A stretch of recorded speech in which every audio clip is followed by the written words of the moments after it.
Hi, I'm Jen Ailey, and I'm here today to show you how to flip your money beliefs to thrive in prosperity.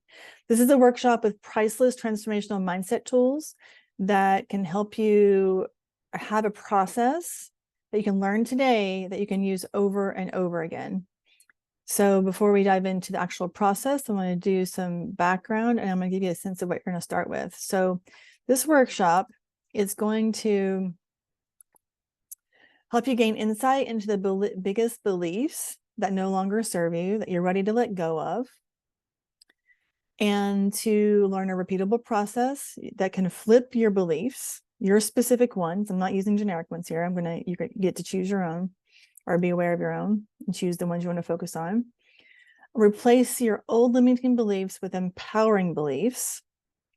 And you'll have a proactive tool for overcoming adversity and taking action. So it's not just in the mind, it actually results in taking action too. So just a little bit about where I'm coming from. So I was a jewelry designer. So I had businesses in like 2003 through 2008. And then I took a break and taught English for a while in a college or two. And then I left teaching in Hawaii and I moved to Asheville, North Carolina, and I started a jewelry design business. And it was gemstone based jewelry. The gemstone you see there in the picture, the bigger picture here, is labradorite. And that's hand hammered and hand wrapped and wire wrapped and everything.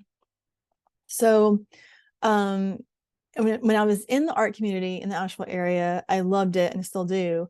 And I found that there were a lot of conversations about like just coming from the starving artist mindset.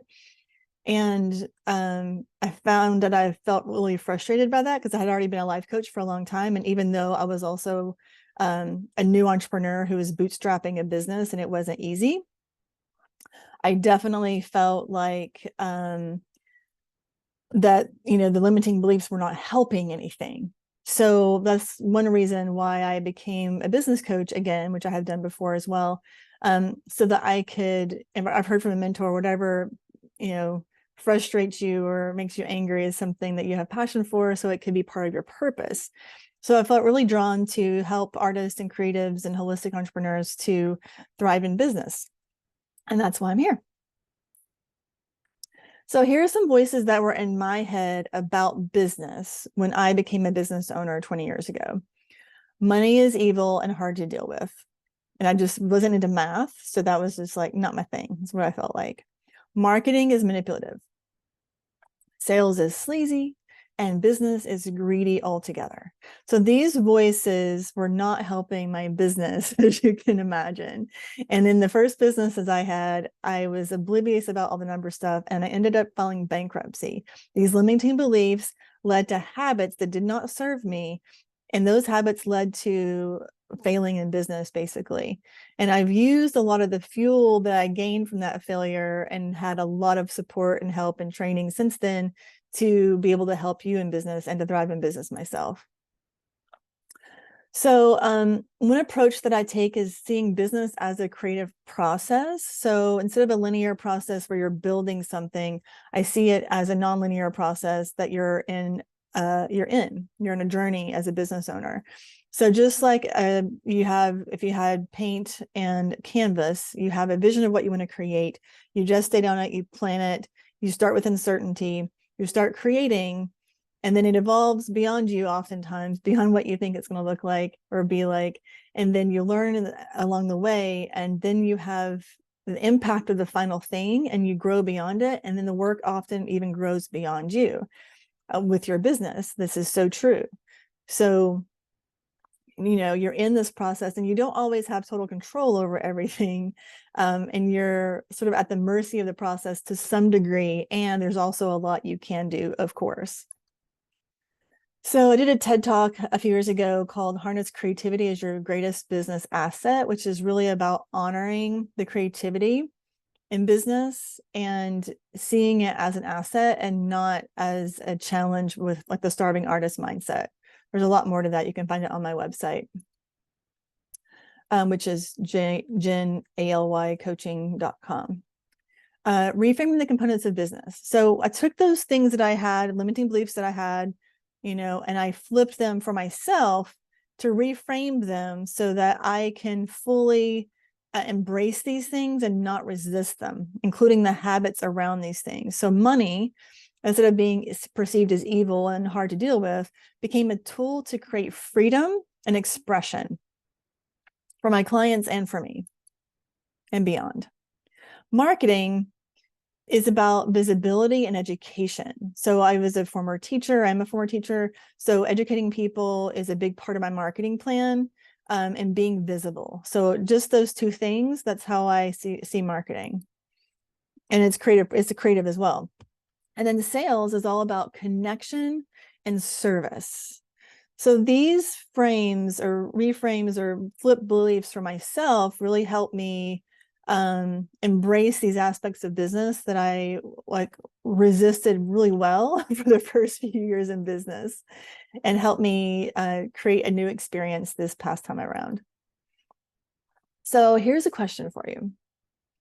What if your capacity to create your vision is being constricted by unconscious money beliefs? So if that's the case, that means that, you can take that constriction and what's there for you and open it up to create a new level of opening and possibility in your business. So there's sort of two sides of the money mindset piece. It's very, very complicated. And there's a lot there, and we'll go into some of it. But just the basic is looking at the scarcity side of it, that there's not enough, that you're resisting something. There's procrastination often as a part of that, or fear and non-action. You're in a comfort zone, which I'll talk more about, and that comfort zone is keeping you from growing in financially and personally, possibly. So, and then a lot of times when you're in a scarcity mindset, fear is pushing you forward. So you're motivated by fear. So a prosperity mindset comes from enough, like trusting that what you have right now is enough to take the next step, and surrendering to what is. So it doesn't mean giving up necessarily. It just means allowing what is so that you can step into the next thing from where you are. Intentional action. So taking action from a place of possibility and expansion, not contraction, which are the two sides of the nervous system I'm speaking about here too. Those are very parallel here. Acting from your vision. So acting from your vision from a place of inspiration instead of fear or just your comfort zone. So taking a risk into moving towards your vision. And there's a quote by Dr. Michael Beckwith that says, "Fear pushes until vision pulls." So there's the one quote that summarizes both sides of this, right? So you can see what's motivating you. Is it fear or is it vision? And how can you get into the vision state? I'm not saying it's easy all the time. The tools I'm going to share with you today will help you have more tools to be able to do that. Okay, money is a tool. So that's all it is. You can see it as energy, you can see it as a relationship, which we'll talk about, but money is simply a tool. Just like a hammer, you can take a hammer and you can build something amazing and beautiful, or you can hurt someone or something or destroy something. It's just a tool. So what you do with it makes it what it is. A computer is the same. So with a computer, you can create something amazing and wonderful and change the world in some ways, or you can hack something and destroy a lot. So I mean, I can't, but some people can. So it's just a tool, money is a tool. What people do with it is the energy that it has, right? So it can be something that's giving somebody food. It can be a gift. It can be a loving gift, or it can be used to control people as well. So money is a tool. Money is a relationship. So you and money have a relationship. So think about these images represent possible levels of relationship. And you can think about if you and money had a relationship, in which you do, and it's a 0 to 10 scale. Of 10 is like, we are in love, we're so happy. And 0 is like, we hate each other. And I don't want to deal with this relationship, So think about where you are right now with that number and just notice it.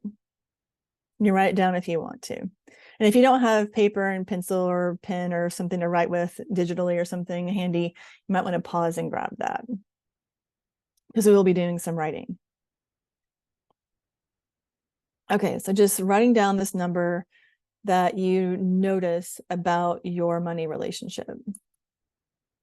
Okay, so I'm going to back up to the baseline here. If you haven't done belief work before, even if you have, this is a good review because it's looking at what is a belief. And I find that sometimes people doing this work get confused with like, what's a belief, what's a fact, all kinds of questions. So I'm going to clarify: a belief is an idea that one accepts as being true or real. It's something, so something believed or accepted as true, especially a particular tenet or a body of tenets accepted by a group of people. So, some people might believe this is whatever, like some people, this is the way this should be or whatever, some kind of values-based belief. A belief is simply a thought that you keep thinking over and over. So it's this thought that's been repeating in your mind becomes a belief. So your mind grabs onto it and says, okay, this is important because it keeps on being there. So I'm going to grab onto this. The challenge is in psychology, there's a thing called negativity bias, where our brains also grab on to like the worst thing because our brain's trying to keep us safe. So there's always a voice in our heads that says there's not enough. And my coaching mentor, Martha Beck, says this. So there's always going to be a voice that says there's not enough. And so, we constantly have to be aware of that voice and not let it take over, so that our sort of like root brain, our like lower limbic brain will not be in charge of us. Because if it is, then we're definitely in survival mode. We're definitely more in a scarcity.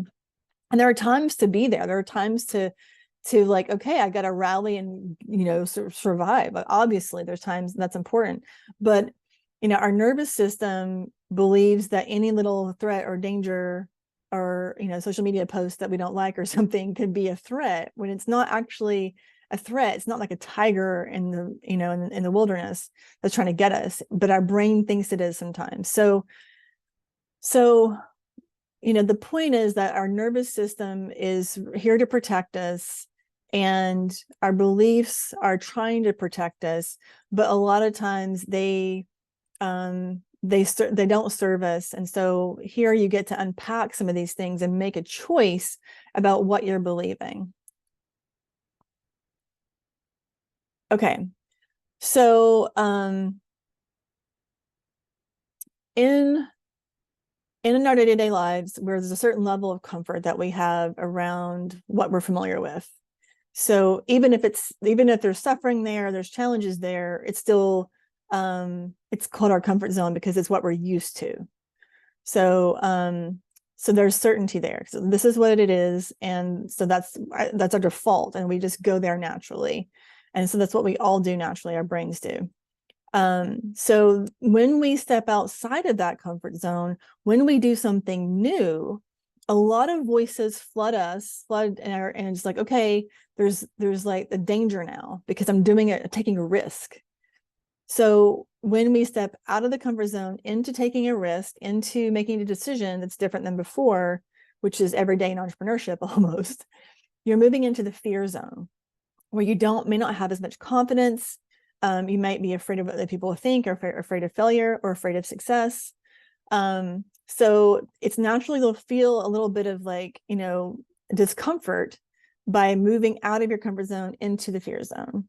And then once you get through that discomfort, then you get into the place where you're learning how to do the thing that you're stretching into. You get more confidence. You have even more motivation if it's moving the way you want it to. Even if it's not, you can keep learning and moving forward. You learn new skills, and then you're extending your comfort zone so that there's more capacity there. And then beyond that, there's the growth zone. So beyond that even is where you have more fulfillment, you have more of a sense of purpose, you're living your vision, your dreams, and you're able to set new goals. So this is something that's very normal. to just being aware of it can really help, because there's a voice in our heads. My coaching mentor, again, Martha Beck, has this story I heard 20 years ago, which I still love. She said that, when we're driving, imagine driving a bus, and you're driving a bus and you feel like you don't have, hang on one second.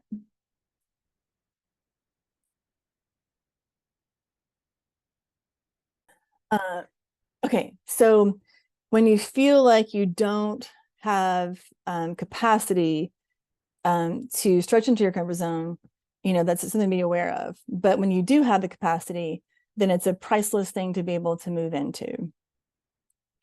And just notice if you're judging yourself at all right now, because all this stuff is completely normal and very, very, very common. If you don't have a certain level of that, then I don't know who you are. So letting go of any judgments about how your brain works, that you want to be in a comfort zone and that you don't want to take undue risk in some ways. I mean, you're not totally risk adverse, obviously, because you're self-employed. But just noticing any judgments that are there throughout this whole workshop and just letting them go. Because the reason you're here is to grow, and it takes a lot of courage to show up for that. So thank you for watching. Okay, so a belief versus a fact. So a belief versus a fact. So a belief is not a fact. And the reason I'm saying this is because recently I was teaching pieces of this, and somebody, when we were doing the exercises, they actually wrote a fact instead of a belief in the process. I want to clarify that we're looking for beliefs, not facts, and we'll parse those apart in just a second. So a belief is an assumption or meaning you took on or created consciously or unconsciously based on a fact. So something happened, you saw something, and then you had a belief that came out of that. Becoming fully aware of your beliefs gives you the power to choose instead of defaulting to limiting beliefs. So that's what this is all about today, is noticing any beliefs that are not serving you and letting go of those and replacing them.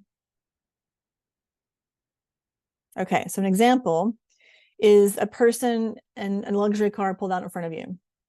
All right, that's the fact. That's what happened. And so the beliefs that could come from that may be rich people are jerks, or people will abandon me and judge me if I have a lot of money. So you see how those two things could be connected? And anything that we experience that supports that belief reinforces that belief over and over again. So if you have a belief that rich people are greedy or whatever, you may be hyper aware of any kind of evidence that you see that's true about that supports that belief, like, oh, so-and-so did this or whatever. But you may not be finding information where people are giving tons of money to different things or creating foundations or whatever they're doing.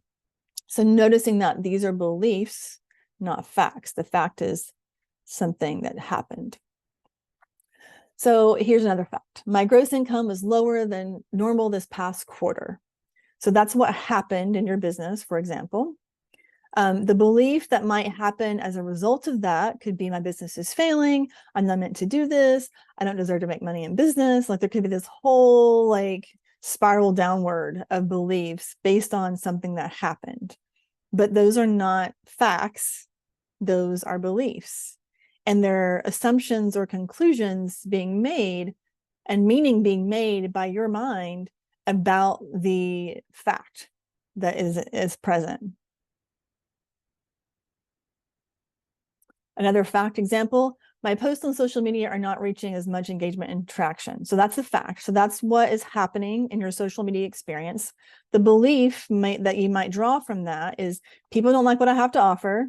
Social media is pointless, so I shouldn't bother trying. And marketing stinks. And I hear this one a lot from people because it's frustrating when you create a social media post or you create something, you work on an image or you work on a video or reel or something, and you put it out there and you don't get much or anything back. It's very frustrating, especially if you're comparing yourself to people who have a lot of followers. So just noticing that the fact that that's happening to you at that moment doesn't mean any of those other things necessarily. You're drawing a conclusion or making an assumption based on an experience, and you're not alone in that either. So that's evidence for the contrary as well. Another fact example, I didn't make as much money as I'd hoped at the show last weekend. So let's say you did a show or an event and they didn't make as much money as you thought. So beliefs that can happen from there are the economy is crashing, people don't want my work, my prices are too high. So those are all conclusions that are being jumped to from your mind based on something that happened. And you have no idea why people didn't buy that weekend. It could have been a lot of different things. Could have been the weather, it could have been another event, it could have been, you have no idea. One time I did a show years ago that was supposed to have like 10,000 people at it, and it did not at all. And I invested a lot of time and money and hired somebody to help me and all kinds of stuff. And I was very frustrated, but I met some really great connections. And it was like the weekend, the school was starting in that area, and it was a thing targeted toward women. So it was just part of it was a really bad timing thing. And I still made connections and got some perks out of it, and new ideas for shows and stuff. So anyway, just an example. Okay, common limiting beliefs. Okay, so here are some beliefs that if you resonate with any of these, write it down, because we're going to play with these. All right. So rich people are greedy. So if I make a lot of money, I'll be greedy. People will judge me if I make a lot of money. Another one that I don't think I have on here that I want to mention is if I have a lot of money, I could lose it all. So the vulnerability of the possibility of losing it all if you have it to lose. It's a real thing for a lot of people. I will lose important people in my life if I'm successful, especially if I'm more successful than them. This is often true with people and their parents or grandparents, like their adult authorities in their life, because some people have a little bit of that. I'll be overburdened by work or responsibility if I make a lot of money.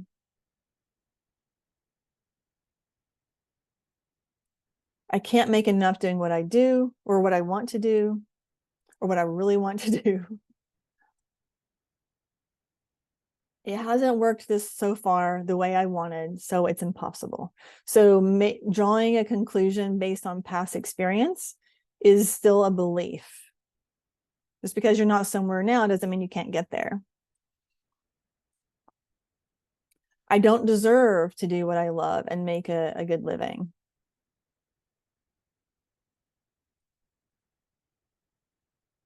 Okay, so I'll give you another second just in case any of those resonate, and you want to write those down.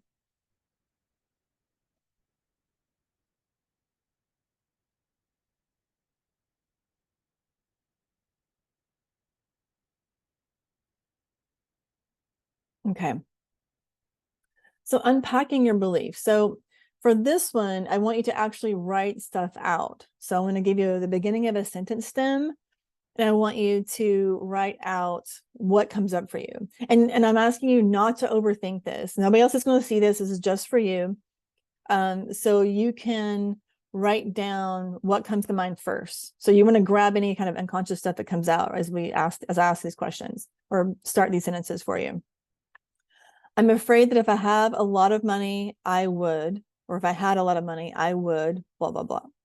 So what is there? Become greedy is an example.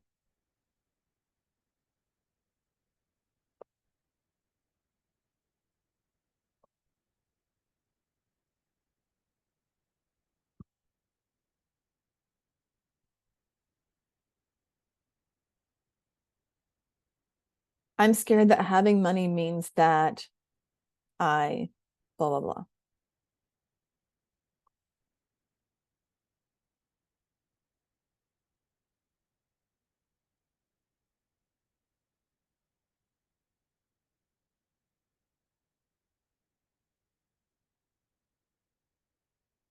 If I had more money, people would, and that could be what people would believe about you or think about you or ask you for money or whatever it is. If I had more money, people would. So how would they treat you differently or be different around you? Or what belief do you have around that?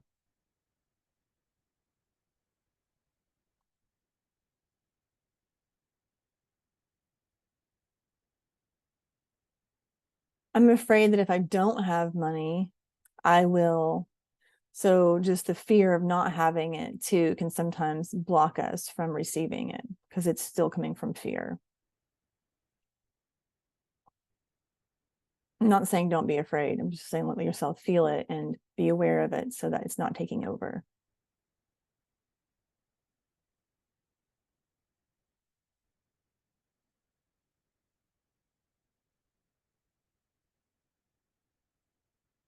So there's a couple there that the next one was kind of similar. I'm afraid that not having money means, so that's more of like an identity thing. Like how do you perceive how, what does that mean about you? Like not having money means, how do you identify now if you feel like you don't have money? Or if you didn't have money, how would you identify? And the next one's similar. If I went broke, then blah, and then that would mean blah. So just fear of losing it.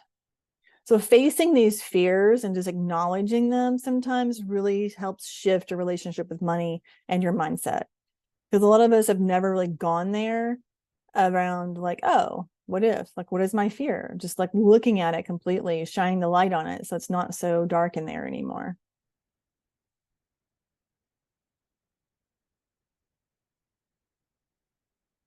Okay. So just notice if any of those stand out more than another one. You can put a star beside it or something if you want to, just to be aware of it. Okay. So there are beliefs, and then there are the ways our behavior reflects those beliefs.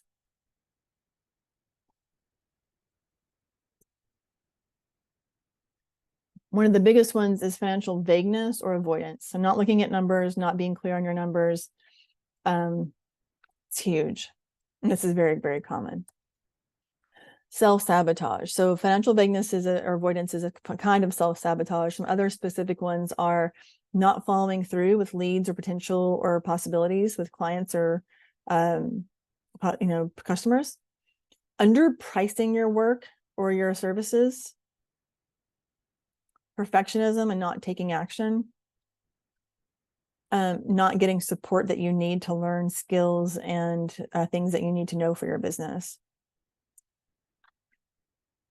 Judging receiving. So over giving and paying the price.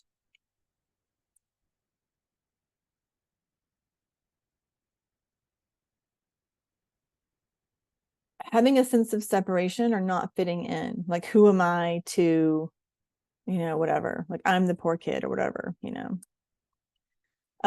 creating and having emotional and mental distance from money. So that's like not spending time with money, not letting yourself face money, not having conversations about money. So you're avoiding feelings or thinking about money in ways that are not serving you. Confidence or self-esteem issues around your work, like not feeling confident and strong in it. Resistance to visibility or marketing, and effective sales strategies. A lack of business systems and marketing or sales strategies. So not really creating a structure in your business that supports it to grow and be scaffolded to grow, and optimizing marketing and sales, which are how everybody finds you. If you don't have those, you don't have a business. Tying your self-worth to net worth. So making whatever is happening financially in your business mean something about your value or your worth. That's a huge one. That's massive. People do this and don't even know it. So not taking it personally, basically, if something's happening in your business that you don't like. That's true with success too, actually. Hitting a money ceiling in business. So hitting a place where you just can't get past it. You just keep on hitting that ceiling and you just can't seem to create more profit, or you start creating profit and then you have more expenses without being clear or without planning for it. So figuring out how to get past the money ceiling of income, of profit and income, and paying yourself as well. So moving beyond a ceiling that you've been comfortable with outside your comfort zone. Okay. So let's just look for a second at these habits and how they might reflect your beliefs. So what is your best habit regarding your finances? So just think about, okay, what do you always do that's like you're on it? So you may always balance your checkbook or whatever you call it now. You may always like know your cash flow numbers. You may always do your monthly bookkeeping. You may never overdraft your account. You might never use a credit card, or if you do, you always pay it off. Or if you have debt, then you actually track it and you know what it is and you're committed to paying it off. Like what is something that you do with your money relationship? And even if it's just like keeping your receipts and tracking your expenses or keeping your business and personal separate, those are all a big deal. And so they all add up. So what is your habit that you're like, yeah, I have this one dialed in? So just acknowledge yourself for that.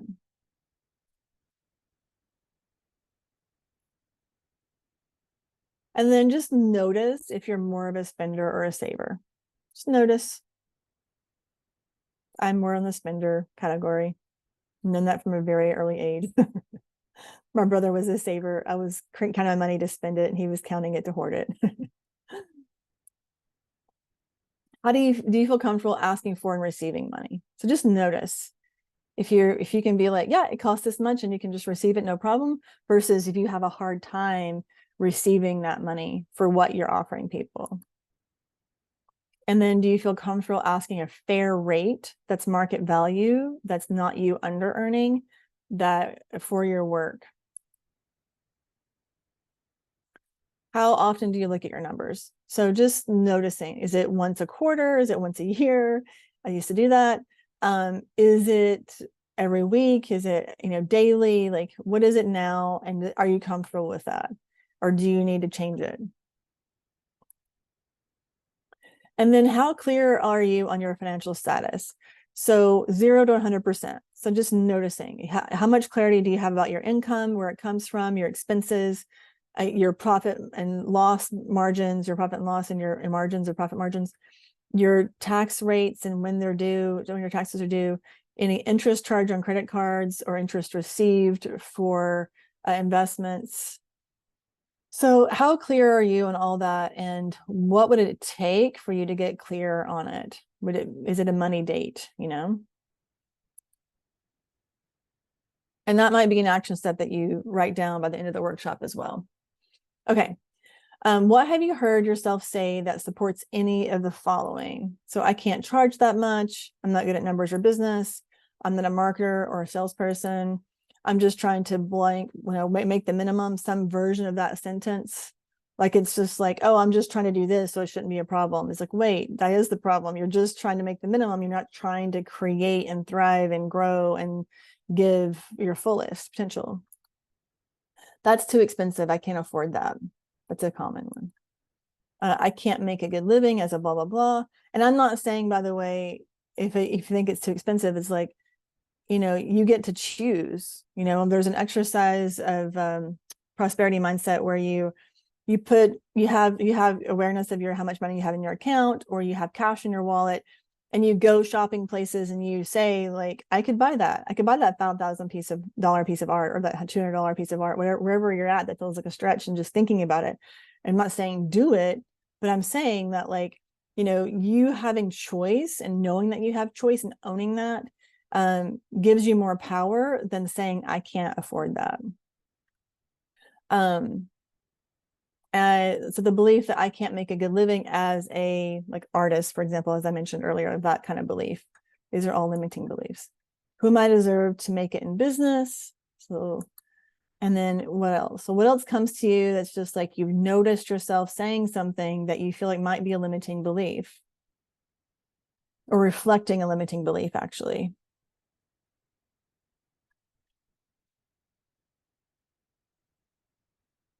Okay, so now we're going to get down to the nitty gritty here, and we're going to do the flip around exercise. So choose one belief that has come up in the workshop so far. So something you've written down, something that you have charge with, something that you really feel. and just choose one. I'll give you a couple of examples. So one is, I'm not a marketer. Another example is, I'll never double my income in my business. So you take that belief and write it down. And then you think about, like, what evidence have you seen to support that? So you're just really acknowledging where it came from.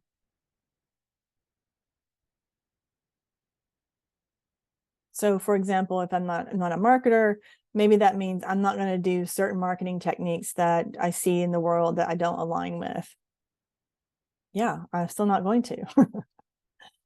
But then, after you notice how it feels, to notice that belief, breathe into it for a second. Just say, okay, what does it feel like to say, I'm not a marketer? And to know that I've seen some evidence that I made meaning from to believe that. So just noticing, just for a second. Take a deep breath.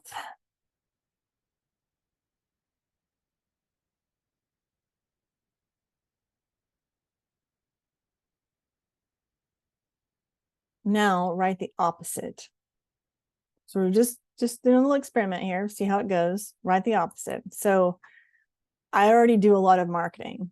Yeah, I may not do that thing that big wig person says, that guy who's doing the marketing his way, but I do a lot of marketing. I teach, you have examples, like I teach classes, or you may be visible at events, or you might have a brick and mortar in a great location.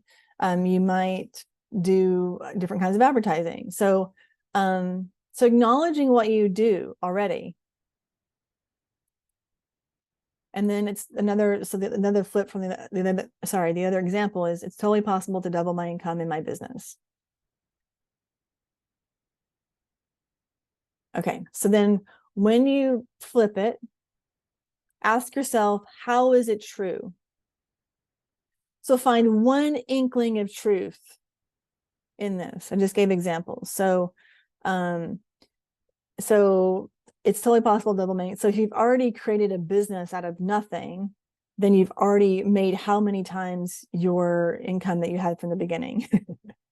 So doubling it may be possible. It may not be for you, may not want to, but if it is, like, okay, there's some truth there. Okay, if I did that, I could do this, Now find another inkling of truth. Different ways that you market, for example. So if a money belief is what you're dealing with here, and you're saying, let's say your money belief was, rich people are greedy. And the opposite is, rich people are not greedy. So, you may have evidence where rich people are greedy, and now you're looking for evidence that they're not. So think about, like, how many millions of dollars certain people donate. Do some research if you want to. Give some money yourself. Find some evidence, or think about it. Like, think about evidence that you already have in your mind about how what you believed before is not true. It's not a fact, it's a belief. So unpacking that belief. And then notice how that feels, and breathe. I'm hoping that you feel some relief here, that you feel relief from not holding that limiting belief, and you can free yourself from it.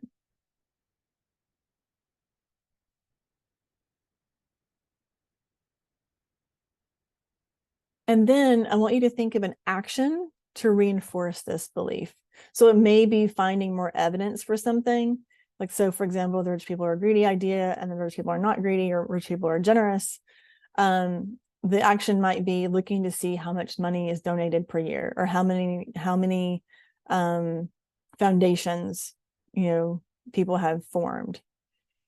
If it's the marketing piece, looking at, just do marketing, or look at how much marketing you've done in the last while, like really seeing, okay, like, hey, like, that's not exactly true. I do marketing. It may not be the kind that I don't like, of course, but I do marketing, And then whatever that action is that you want to do, commit to it the next few days and write it down in your calendar. And I'll do more of a clarifying action steps at the end here.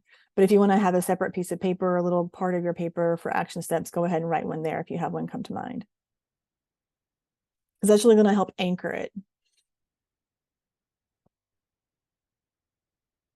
Okay.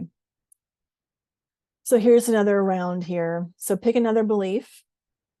So I named a lot and you wrote down some before too. So pick a belief and then write down that belief. For example, I'm not good with money. I'll never make enough money to retire. So pick one, write it down.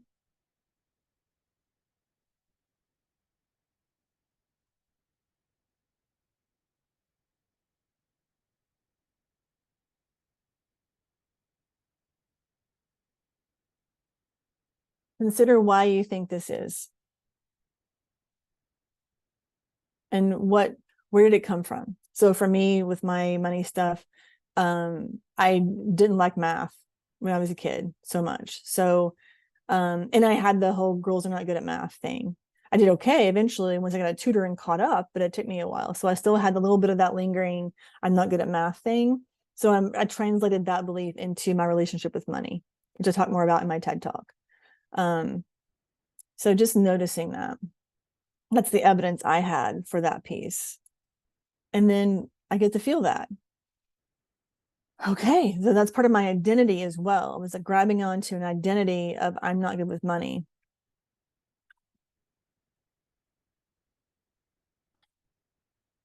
And then when you're ready, write the opposite.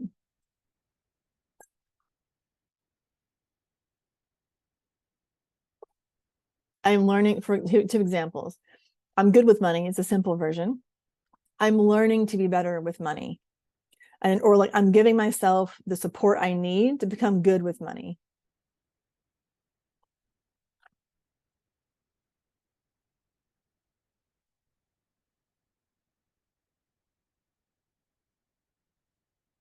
So you don't want your new belief to be too far, like you don't want to like put in a pipe dream there about like the future. You don't want to go too far positive. You want to just flip it from where it's at. For example, if the belief is I'll never make enough money to retire, the new one can be I can increase my income and learn more about investing. It doesn't have to be I'm going to retire in 1 year, if you don't have any retirement yet. So just to clarify, some people think that coaches tell them to just go for this crazy whatever. I'm not that coach. I'm really practical, and I know how the mind works and how human nature works. And so I believe in taking the next step and shifting it, and that awareness and that the actions you're going to take to reinforce the beliefs you're creating and evolving into, that's the key. So now looking for evidence for this new belief. So I'm learning to do better with money. So that means I have a class I'm taking on QuickBooks, or I'm learning how to use Excel, or I hired this person to help me, or whatever, or I got a new accountant, whatever it is, or new financial planner. So finding that one piece of truth in the statement that you're creating. And if you don't have an inkling of truth in your statement, it means you might need to tweak it to make it like where you can ground it right now.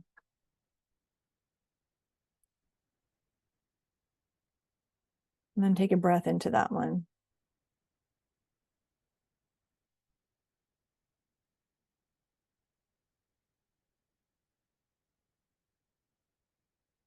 And then figure out how you want to anchor that one with some reinforcement and action step. Okay. So there are some categories of business beliefs to consider that I want to make sure we look at. So just noticing, what beliefs do you have about your being in business? So, about you as a business owner. If you're like me and you didn't have entrepreneurs in your family, it's a stretch to think about being in business. I know people who just grew up around entrepreneurship, so it's just a natural thing. It's just a normal thing for them. It's different. So what is your experience? Like, what is it that you being in business and your type of business? What are the like beliefs that might be in the back of your mind about your being in business or your particular type of business and what that's like. So just noticing those. And if something comes up that's big, write it down because you can flip it.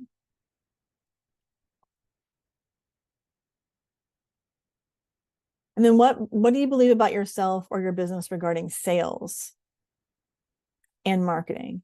So those are two areas that are very often, they're so connected to making money and being successful in your business and making impact in your business, that you want to see if there's anything you need to unpack around those, because those limiting beliefs around sales or being a salesperson or selling can be really big. And remember, sales, the way I see it, is about connection and service, not talking someone into something they don't want, which is like the stereotype idea of sales. And then marketing doesn't have to be a billboard. It can be visibility, or education or inspiration. Okay, so if something came up there, if I'm going too fast, you can pause this and catch up. Flip your belief around again. So pick one of those and then go through this process. So something from one of those three areas. So about your business, your type of business, sales, or marketing.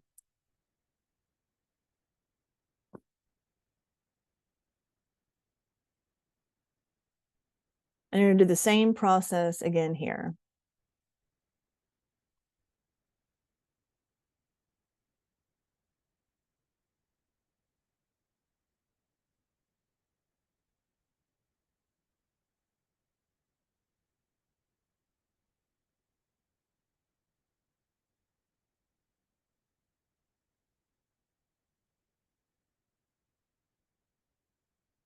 Okay, so know that you can use this process at any time, and you can just, if you have a belief, you can sit down every week and do it. You can do it at night before you go to bed. You can do it as soon as you get up in the morning to see what's there. You can notice fears and then find a belief underneath it and flip the belief.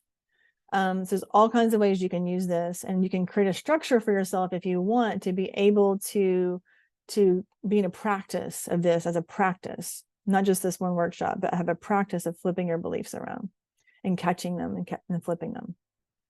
So here are three other categories of belief that I want to acknowledge in case you want to mine from these for beliefs as well. One is general and cultural beliefs about money. So about the rich, about the poor, about who has it and who doesn't.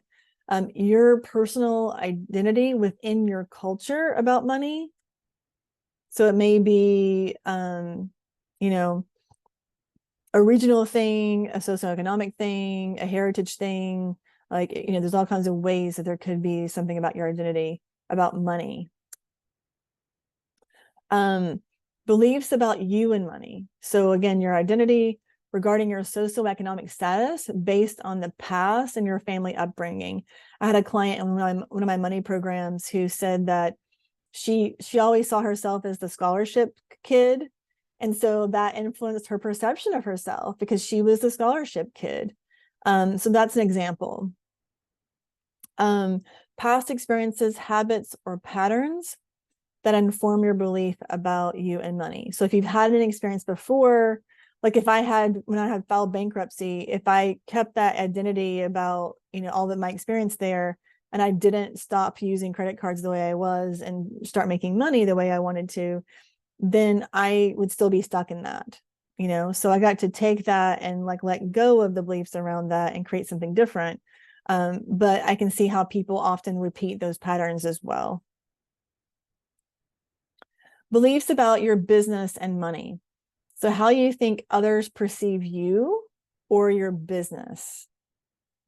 So how you think others perceive you is an opinion. It's a belief. And your limited perception or fears about the potential of your business. So anything that you feel like, well, I can only do this, or I can only do this much, or it looks like this, or whatever, because you're limiting yourself, just noticing what fears or limitations you're placing on your business through your beliefs. And if you're going to pause this, and pausing this at some point or taking these and journaling about them is really powerful, because each of these categories is really important.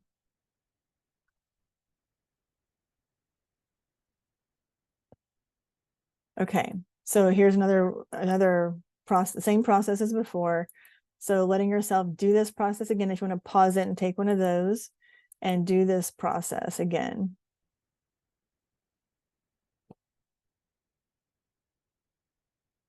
And, and I want to just emphasize not just looking at the words and writing them down and then flipping it, letting yourself like do the whole process where you find the evidence of the thing and then you feel it and then you write the opposite and then you notice, some evidence for that too. So you're feeling into the whole process or not just doing the words and moving on. Because this is deep stuff sometimes, and that helps to kind of dislodge it. So James Clear, who wrote Atomic Habits, says you have the power to change the beliefs about yourself. Your identity is not set in stone. And he also has a quote that's talking about how oftentimes our identity is the thing that's keeping us from changing. So noticing anything about your identity, kind of connected to the last slide or 2 slides ago, that really is like something you're ready to let go of or not identify with as much anymore. At least which parts are limiting of it. Okay. All right. So if you leave North America on a boat going east and you change the trajectory of you change your trajectory by 1 degree, you can end up on a different continent. So, these beliefs may not seem like a whole lot, but if you can really dislodge them and focus on that, and you take different actions as a result of that, and you're starting to reinforce the beliefs that you have, you're creating that, then you're going to end up on a different continent. Because like over time, those little shifts, those atomic habits, those little movements move in the direction that you are tracking and that you want to create. So I ask you to keep it simple. So keep it simple, sweetheart. That's what that's for. So asking yourself, like, how can I have this as a practice? And what could that look like if you're interested in doing that and creating that? Ask yourself what action steps reinforce these beliefs. And then if you commit to an action step, I encourage you to write it down in your calendar so that you'll know when you do it or when you want to do it by, so you have a deadline. So it's not just like do the workshop and that's it. It's like really putting it into your life by creating a practice or creating action steps that you're accountable to. So we've talked about common limiting beliefs about money, how to identify limiting beliefs underneath behaviors and habits, how to flip those beliefs, and how to claim new beliefs, and how to take action to reinforce your beliefs. So my hope is that any beliefs that have been in your way, moving through those becomes the way to move forward in your life. That's my hope. And this is a manifesto. It's a prosperity manifesto for creative entrepreneurs. And there's a lot of great statements in here that I feel like could support. So one is like, I leverage what's working. I give myself what I need to thrive in balance. These are more affirmations, but they can help as well inspire you. And there's a printable version of this on my website if you want to access it. All right. Thank you so much. I really appreciate you being here and watching. And I hope you find some practices here that are worthy and that you can thrive in your business. I'm Jen Ailey, and it's a pleasure to share this with you. Good luck.